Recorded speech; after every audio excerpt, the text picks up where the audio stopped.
خبر دیں گے ضلع خیبر میں شدید برفباری کے باعث شہریوں کو شدید مشکلات کا سامنا ہے۔ ریسکیو اہلکار اور پاک فوج کے جوان ریسکیو کارروائیوں میں مصروف عمل ہیں۔ مزید جانتے ہیں ڈان نیوز پشاور کے بیورو چیف علی اکبر خان سے۔ علی اکبر، اپڈیٹ کیجیے گا۔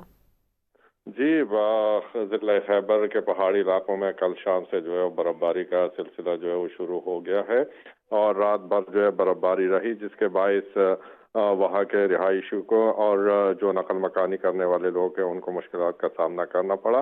رات بھر جو ہے وہ پاک فوج کے جوان اور صوبائی حکومت کے اہلکار، خاص کر ریسکیو 1112 کے اہلکار جو تھے وہ راستے کھولنے میں مصروف رہے۔ اس کے ساتھ ساتھ وزیر اعلیٰ خیبر پختونخوا نے آپریشن کی خود نگرانی کی اور 2 صوبائی وزراء شفیع جان اور مینا خان افریدی کو بھی جو ہے ضلع خیبر بھیج دیا ہے۔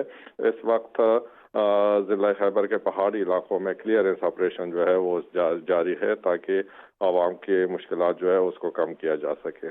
بیورو چیف پشاور علی اکبر اپڈیٹ کر رہے تھے، بہت شکریہ۔